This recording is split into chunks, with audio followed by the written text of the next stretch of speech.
Hey there guys, today I'm going to show you how to adjust your timing on your Honda Z50. This is a 1978 Honda Z50A, as you can see right there, Z50AE. It's a Z50A, and this goes for basically any bike that has this style of engine. It should be exactly the same. So the tools you'll need are a 9mm socket, a 10mm socket. I use my impact, but you can also use a wrench. And then you have to have a screwdriver, like a long screwdriver, thin one, and then you need a screwdriver like that one. Ooh, also you need a 14mm as well. And then I like to take this ice pick, and you'll see what I use the ice pick for in a second. So, where you want to start out is you want to take your drill or your ratchet or whatever you're going to use, and you want to put the 10mm socket on, and you come right over here to the opposite side of the engine, and you pull your spark plug boot, and there's a screw right there in the middle of that little thing right there. You just loosen it up, and that pulls out a long screw, and then this cover comes off. That cover comes off. So with that cover off, the next thing you want to do is you want to take your 14mm socket, and you want to put it on your drill or your ratchet or whatever you're going to use, and right here, right there is a screw, a bolt, and you want to take that out, take that off, and in here there is your tensioner, and you need a flathead for that. So this is your chain tensioner, and I always loosen this up because it just helps. And most of the time I just loosen it up until the very top of that is flush with the case, just like that. You just pull it out. It doesn't really matter how much you pull it out, just until it feels right. And then what you want to do is you want to take your flywheel, and on here there's a T and an F. There's a T and an F right there, and you want to line up the T. That's for top dead center, so the piston is at the very top of the engine. So as you can see, I lined up the T with that little notch there.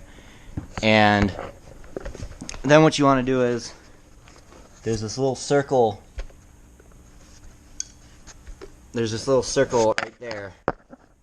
right there, and as you can see, I have it aligned perfectly, but my bike is having issues starting, so I'm going to advance the timing just a little bit.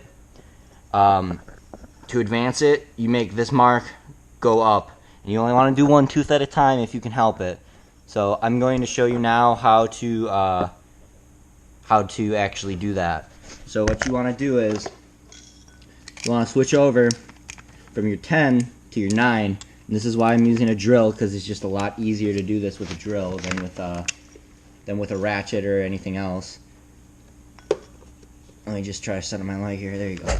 And you want to take this, and you just want to loosen these guys up, all three of them.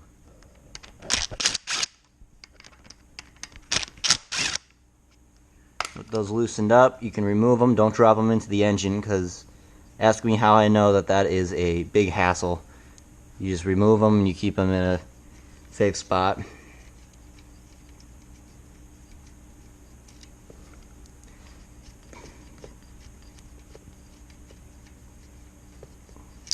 Oh, I almost dropped it down there. That would have been pretty bad. So now what you want to do is you want to look back at your timing mark, and you want to reset that before you do anything else. You just want to reset it, and if you can help it, do not move that. It'll just cause hassle. So then what you want to do is I almost dropped you. You want to center your camera. Yeah, there you go. And this is where I said I was going to use the ice pick. So now, this is a brand new timing chain. Oh, I got it first try. So now what you want to do is you want to take this, You just want to hold it like that. And then how you do this, the reason I choose an ice pick for this is because it just slides right into there. And to advance it, you go to the top of the cam gear and you spin it all the way around. And see, I jumped way too many teeth. So to revert it, you just start at the bottom instead, and that's how you do it. And then you can make sure that the T is on the mark, and I'm going to drop just one more tooth. Sometimes it's easier just to get in there with your fingers and use that. Sometimes it's easier to just use pliers. So far, the best tool for making this chain jump I've found has been the ice pick. Yeah, I'm gonna have to, just a second. I just got this timing chain installed, and I am debating whether or not I'm going to replace this engine. Oh, you guys fell again. So yeah, I think I'm going to try that and see if it runs. That is very, very far off.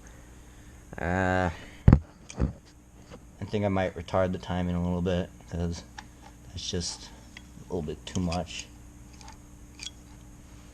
So we'll go ahead and we'll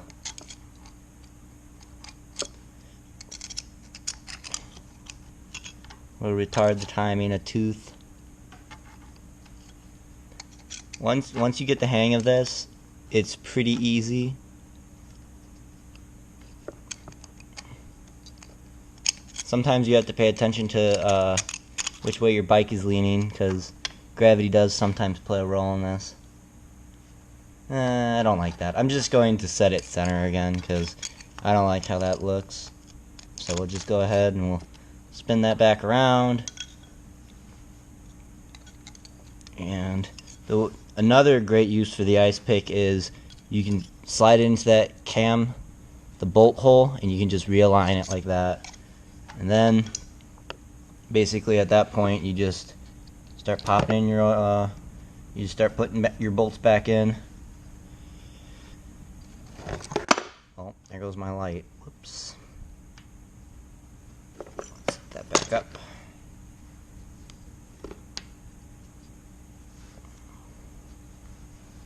If I'm going to replace this engine, I know exactly what engine I'm going to replace it with. I'm not doing a Lifan. I'm not going Chinese. I'm gonna spend the extra like $100, $200, and I'm gonna go Japanese. So that the flywheel's lined up, and that's what I got there. So I'll just have to keep on trying. So at this point, what you want to do is you want to go back over here by your tensioner. Go by your tensioner there, and you just tighten this back up here.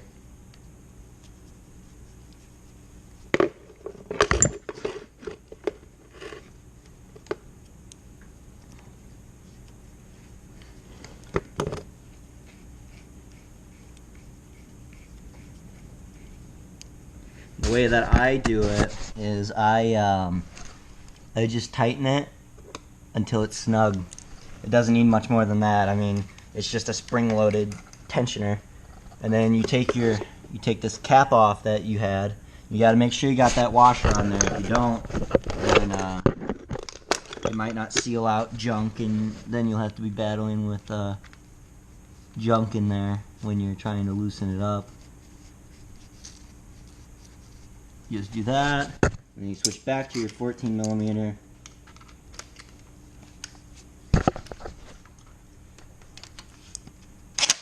Give it a couple ugga-duggas, there you go.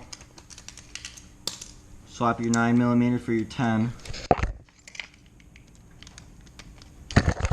Then my gasket on this thing is all screwed up. It's not one piece, it's like 5 different pieces.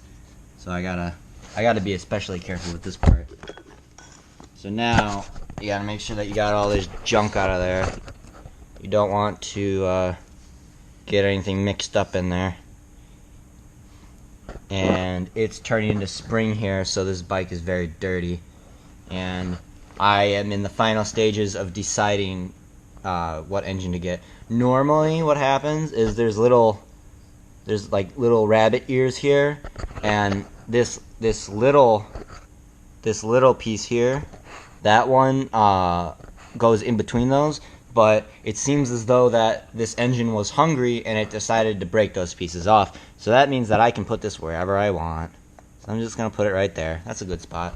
And then you just take your bolt and you hold this cover here.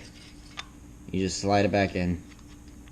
First time doing this, I was really worried that I wasn't going to do it right, but these engines are so very, very easy. I can almost guarantee that a kid could probably do this. Like the type of kids that would be riding these back in the day, the ones that they, like the 110-pound kids like the bike recommends, I guarantee that they could probably do this. It's so simple. So yeah, that's how you do it. I'll keep you guys posted on what I do with the engine. If I do wind up getting a new engine, then I will definitely do a video on that. Thanks for watching. Don't forget to like and subscribe.